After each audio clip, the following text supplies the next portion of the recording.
더불어민주당이 국정조사를 요구했습니다. 윤석열 정부 시기 조작기소 의혹 때문입니다. 더불어민주당은 국정조사 요구서를 제출했습니다. 검찰 수사 과정에 진상규명이 필요하다는 입장입니다. 민주당은 검찰이 유력 대선 후보를 제거하기 위해 조작기소를 했다는 의혹을 제기하고 있습니다. 민주당은 이번 국정조사가 검찰개혁의 계기가 돼야 한다고 강조했습니다. 조작기소 의혹 국정조사 요구. 이번 논란 어디까지 이어질까요? 신천지의 법무 비용 60억 원이 논란이 되고 있습니다. 정치권 로비 가능성까지 거론됐습니다. 검찰과 경찰 합동수사본부는 신천지의 변호사 비용 내역을 확보해 자금 흐름을 조사하고 있습니다. 신천지는 수사와 재판 과정에서 약 60억 원의 법무 비용을 지출한 것으로 전해졌습니다. 여기에는 각종 소송과 법률 대응 비용이 포함된 것으로 알려졌습니다. 수사기관은 이 비용이 후원금에서 지출됐는지 또 정치권 로비에 사용됐는지 여부를 확인하고 있는 것으로 전해졌습니다. 종교단체 자금과 정치권 논란, 이번 수사 어디까지 이어질까요?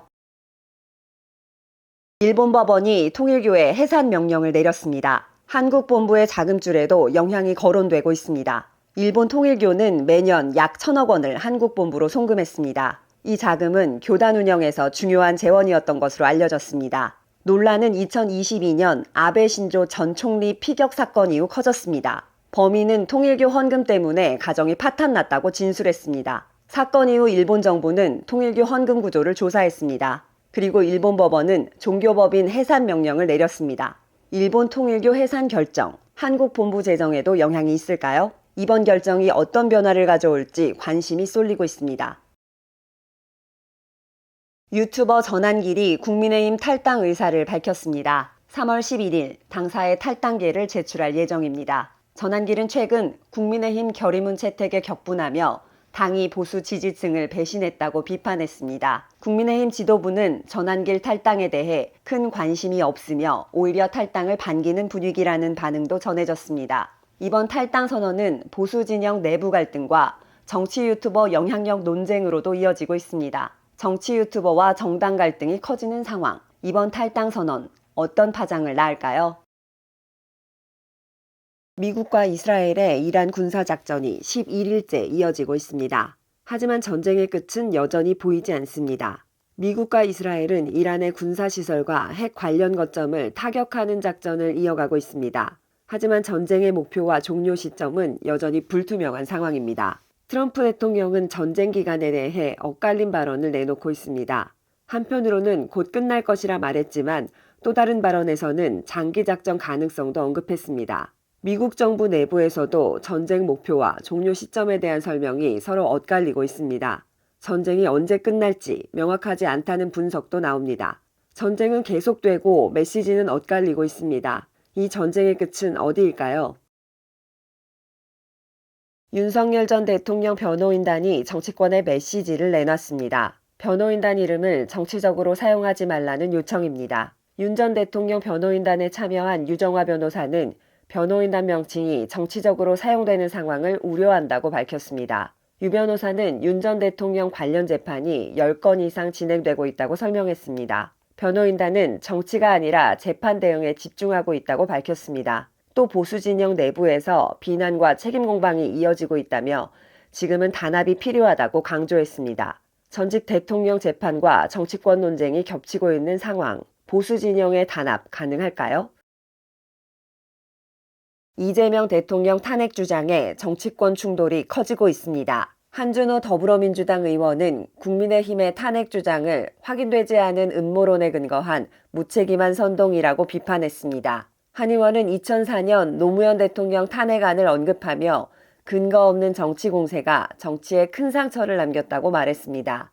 반면 박성훈 국민의힘 수석 대변인은 공소 취소 거래설이 사실로 확인될 경우 대통령 탄핵도 가능하다고 주장했습니다. 탄핵 주장과 음모론 비판, 정치권 공방이 계속되고 있습니다. 이번 논란 어디까지 확산될까요?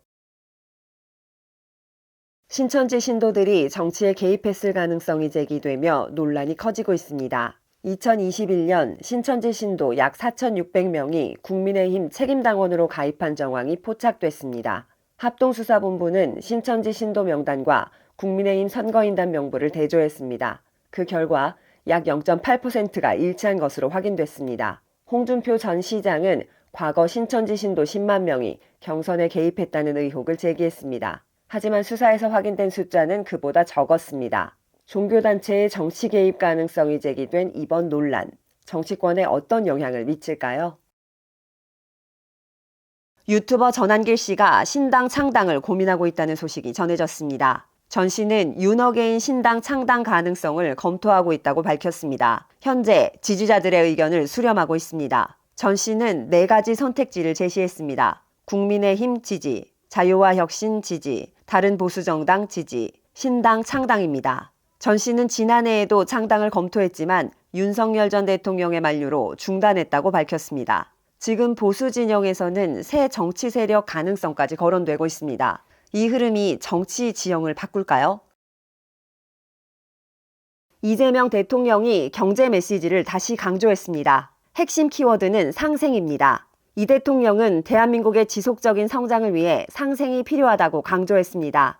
모두가 함께 성장해야 한다는 메시지였습니다. 특히 K자형 성장 문제를 언급했습니다. 경제 회복의 온기와 결실이 국민 전체로 고르게 퍼져야 한다고 밝혔습니다. 또 상생협력은 기업의 생존 전략이라고 말했습니다. 건강한 산업 생태계를 통해 지속 가능한 발전이 가능하다고 강조했습니다. 지금 한국 경제는 성장의 격차가 커지고 있습니다. 상생경제가 해답이 될까요? 윤석열 전 대통령과 유튜버 전한길 씨의 만남이 다시 주목받고 있습니다. 윤 전 대통령은 부정선거 관련 다큐멘터리 영화를 관람했습니다. 이 자리에서 전한길 씨와 영화 시작 전 대화를 나눈 것으로 보도됐습니다. 전한길 씨는 자신의 방송에서 윤 전 대통령이 변호인을 통해 메시지를 전했다고 밝혔습니다. 부정선거 토론이 국민에게 잘 전달됐다는 취지였습니다. 전 씨는 또 A4 용지 7장 분량의 편지를 윤 전 대통령에게 보냈다고 밝혔습니다. 자신을 둘러싼 비판을 바로잡기 위한 취지라고 설명했습니다. 전직 대통령과 정치 유튜버의 접촉이 논란이 되고 있습니다. 이 상황이 정치에 어떤 영향을 줄까요? 전직 대통령에게 무기징역 판결이 내려졌습니다. 정치권에서는 거센 논쟁이 시작됐습니다. 윤석열 전 대통령이 내란 우두머리 혐의로 1심에서 무기징역을 선고받았습니다. 비상계엄 사건과 관련된 재판 결과입니다. 판결 이후 정치권 논쟁도 커졌습니다. 유튜버 전한길 씨는 장동혁 대표에게 윤석열 전 대통령과의 관계 입장을 밝히라고 요구했습니다. 또 전한길 씨는 직접 만나 이야기를 듣고 싶다며 공개적인 만남도 제안했습니다. 전직 대통령 판결 이후 정치 논쟁이 커지고 있습니다. 이 사건이 정치권에 어떤 영향을 미칠까요? 여러분은 어떻게 생각하십니까?